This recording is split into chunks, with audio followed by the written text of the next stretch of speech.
ውድ የኢትዮ ዩቲዩብ ቻናል ተከታታዮች ዛሬ ይዤላችሁ የቀረብኩት 7 ቅጠል ቆርቆሮ የእንጨት ቤት ለመስራት ስንት ብር ያስፈልጋል የሚለውን ሲሆን ቪዲዮውን ላይክ በማድረግ ጀምሩ። ቻናሉን ደግሞ ሰብስክራይብ እያደረጋችሁ አበረታቱን።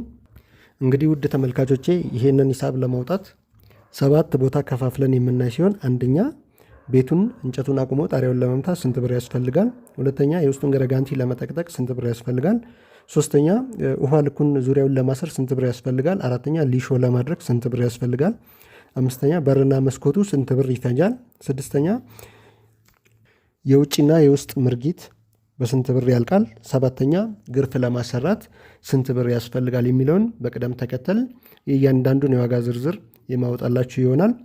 እንዲሰራላችሁ የምትፈልጉትን ነገር እናንተም በኮሜንት አሳውቁኝ። ቀጥታ ወደ ፕሮግራሙ ገባለሁ። እንግዲህ መግቢያ ላይ እንደነገርኳችሁ ይህን 7 ቅጠል ቆርቆሮ ቤት ለመስራት መጀመሪያ ላይ ቤቱን ለማቆም የሚያስፈልገን ነገሮች ምንድናቸው? መጀመሪያ ላይ ቀያሽ ነው። ለቀያሽ 2000 ብር እንከፍላለን። ቀጣይ ቆፋሪ ነው። ቁፋሮውን ለሚቆፍርልን ሰው 5000 ብር አካባቢ እናወጣለን። ሌላው ቋሚ ነው። ቋሚ 75 ቋሚ ያስፈልጋል።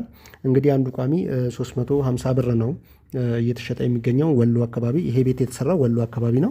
ወሎ አካባቢ እንግዲህ አንዱ ቋሚ 350 ብር ነው እየተሸጠ የሚገኘው። የ75 ቆርቆሮ 26250 ብር ነው የሚያስወጣን። ሌላው ፍልጥ ወይም ጠርብ የሚባል ነው። እሱ ደግሞ 600 ፍሬ ያስፈልገናል። አንዱ 70 ብር ሲሆን ለ600 ፍሬ 42000 ብር ገደማ ያስፈልገናል። በቀጣይነት የምናየው ደግሞ የግድግዳ ማገር ነው። የግድግዳ ማገር 85 ፍሬ ያስፈልገናል። አንዱ 150 ብር ሲሆን 85ቱ ፍሬ 12750 ገደማ ያስወጣናል። ሌላው የጭቃ ማገር ነው። ጭቃ ማገር 90 ፍሬ ያስፈልገናል። አንዱ 75 ብር ሲሆን የሚሸጠው 90 ፍሬው 6750 ብር ነው። ሌላው የቆርቆሮ ማገር ነው። የቆርቆሮ ማገር 30 ፍሬ ያስፈልገናል። አንዱ 180 ብር ሲሆን 30ው 5400 ብር ነው። ሌላው ቆርቆሮ ነው። ቆርቆሮ 70 ቆርቆሮ ነው። አንድ ቆርቆሮ 800 ብር ሲሆን 70 ቆርቆሮ 56000 ብር ለቆርቆሮ እንይዛለን። በቀጣይነት የምናየው ቆርቆሮ ሚስማር ነው። 3 ካርቶን ያስፈልጋል። አንዱ ካርቶን 800 ብር ነው። 3ቱ ካርቶን 2400። ሌላው የእንጨት ሚስማር 12 ካርቶን ያስፈልጋል። አንዱ 950 ብር ነው። 11400 ብር ለእንጨት ሚስማር እናወጣለን። ሌላው ክፈፍ ነው። ክፈፍ 8 ፍሬ ያስፈልገናል። አንዱ 400 ብር ነው። 8ቱ 3200 ብር ነው። ሌላው ደግሞ ይሄ የምትመለከቱት የበረንዳ ቋሚ በብረት የተሰራ አለ። 5 ያስፈልገናል። አንዱ 5000 ብር ነው የተሰራው። 5ቱ ደግሞ 25000 ብር ያስወጣናል። ሌላው ቦንዳ ነው። ቦንዳ 2 ኪሎ 1 ኪሎ 220 ብር ሲሆን 2 ኪሎ 440 ብር ያስፈልገናል ለቦንዳ። እንግዲህ ውድ ተመልካቾቼ ይህን ቤት ለማቆም ከሰራተኛ ውጪ 195990 ብር ያስፈልገናል። የባለሙያ በቆርቆሮ የሚከፈል ሲሆን ለአናጺ አንዱን ቆርቆሮ 350 ብር ነው የሚሰራው። 70 ቆርቆሮ 24500 ይመጣል። በአጠቃላይ ቤቱን ለማቆም የሚያስፈልገን ሂሳብ 220490 ብር ይሆናል ማለት ነው። ቤቱን ካቆምን በኋላ በቀጣይ ደግሞ የምናየው ውስጡን ገረጋንቲ ለማስጠቅጠቅ ነው። ገረጋንቲ 2 ቢያጆ ያስፈልገናል። በሲኖ አንዱ ሲኖ 12000 ብር ነው። ሁለቱ 24000 ብር ይመጣል። እንደገና ደግሞ ሰራተኛ ሁለቱን ቢያጆ ለመጠቅጠቅ 10000 ብር ገደማ ይጠይቁናል። ጠቅላላ ገረጋንቲ ውስጡን ለማስጠቅጠቅ 34000 ብር ያስፈልገናል። በቀጣይነት የምናየው ደግሞ ውሃ ልክ ዙሪያውን ውሃ ልክ ለማሳሰር ምን ያስፈልጋል፣ ስንት ብር ያስፈልጋል የሚለውን ሲሆን በመጀመሪያ የምናየው ድንጋይ ነው። ድንጋይ በ6 ጎማው 4 ቢያጆ ያስፈልገናል። አንዱ 6000 ብር ነው። አራቱ 24000 ብር ነው። ሌላው ደቦል ድንጋይ የሚባል አለ። ከስካሶ 2 ቢያጆ ያስፈልገናል በ6 ጎማ። አንዱ 4000 ብር ነው። ሁለቱ 8000 ብር ገደማ ያስፈልገናል። ሌላው ሲሚንቶ ነው። ሲሚንቶ 20 ኩንታል ያስፈልገናል። አንዱ ኩንታል 1400 ብር ነው። 20 ኩንታል 28000 ብር ገደማ ነው። ባለሙያ 20000 ብር እንከፍላለን። አሸዋ 2 ቢያጆ በ6 ጎማ ያስፈልገናል። አንዱ ቢያጆ 6000 ብር ነው። ሁለቱ ቢያጆ 12000 ብር በ6 ጎማው ነው። ይህ ሲኖ አይደለም። 12000 ብር ገደማ ያስፈልገናል። ጠቅላላ ውሃ ልኩን ለማሳሰር 92000 ብር ያስፈልገናል። በቀጣይነት የምናየው ደግሞ ሊሾ ነው። ሊሾ ለማሰራት አሸዋ 2 ቢያጆ በ6 ጎማ ያስፈልገናል። ቅድም እንደነገርኳችሁ አንዱ ቢያጆ 6000 ብር ነው። በ6 ጎማ ነው። ሁለቱ ቢያጆ 12000 ብር ይመጣል። ሌላው ሲሚንቶ ነው። ሲሚንቶ 15 ኩንታል ያስፈልገናል። አንዱ ኩንታል 1400 ብር ነው የሚሸጠው። 15 ኩንታል 21000 ብር ነው።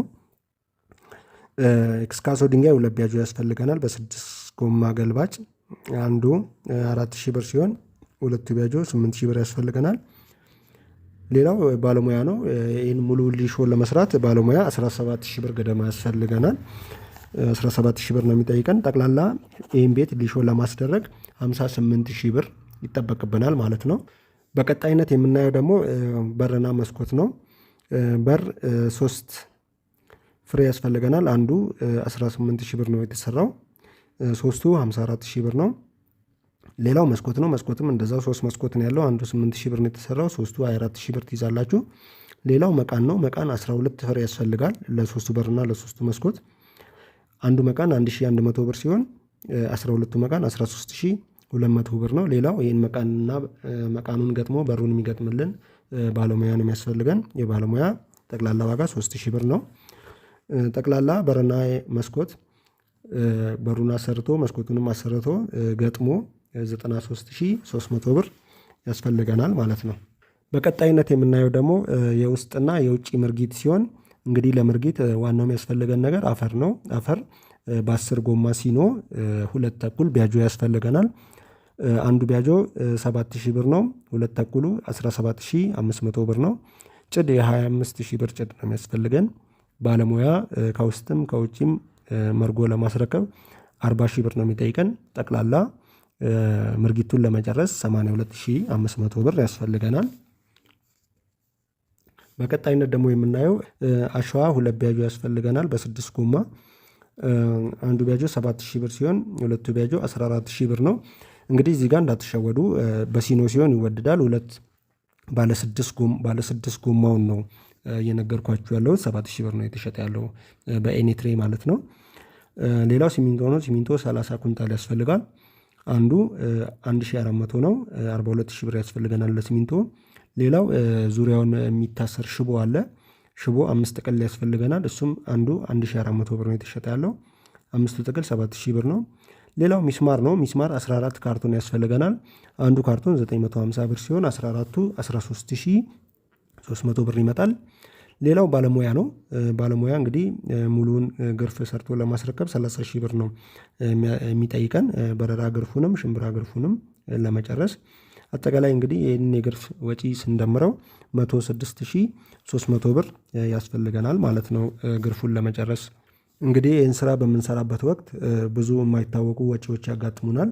ስራ ውስጥ ብዙ የሚያጋጥም ነገር ስላለ ለመጠባበቂያ ብለን ጥቃቅን ወጪ በሚለው 100,000 ብር እንይዛለን።